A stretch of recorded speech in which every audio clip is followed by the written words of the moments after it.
Good morning, everyone. Respected principal, teacher, and my dear friends. My name is Shuraj Dipakita. I am studying 5th standard. Today we are gathered here to celebrate Republic Day, one of the most important days for our country. On 26 January 1950, the Constitution of India came into force. The Constitution of India choose the supreme law of our nation. It gives us like equality, important life, rights, freedom, and justice. It also tells us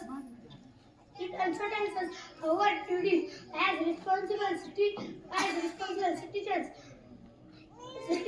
Our constitution is the world. Dr. Baba Ambedkar is known as the father of Indian constitution. We are very proud to him. Our brave freedom fighters fought continuously. We could love. We we could love a free country. Thank you. Jai Hind, Jai Bharat. सर्वांना माझा नमस्कार. माझे नाव आराध्या शरद पवार. माझ्या शाळेचे नाव जिल्हा परिषद प्राथमिक शाळा जदवड. माझा विषय आहे माझा सातारा जिल्हा. अजिंक्य ताऱ्याच्या कुशीत बसला माझा जिल्हा. आहे पश्चिम घाटाची शान. सांगते इतिहास मित्र हो ऐका देऊन का. अजिंक्य ताऱ्याचा इतिहास समृद्ध आणि स्वातंत्र्यशील तसेच मराठा साम्राज्याच्या गौरवशाली परंपरेशी जोडलेला आहे. सातारा जिल्ह्यात प्राचीन काळात सातवाहन राजवटीचा भाग होता. त्यानंतर तेथे चालुक्य, राष्ट्रकूल, शालहार आणि यादव या राजघराण्यांचा प्रवाह होता.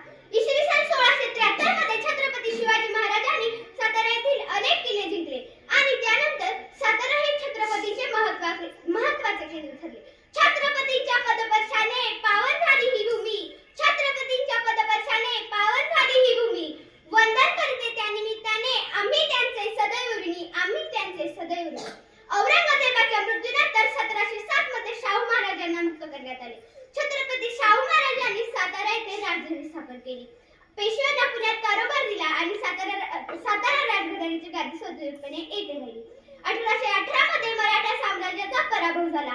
त्यानंतर मराठा इंग्रजांच्या अधिपत्याखाली आला सातारा. परंतु इंग्रजांनी सातारा संस्थापक स्वतंत्रपणे ठेवले आणि तेथे छत्रपती प्रतापसिंह महाराज राज्य करू लागले.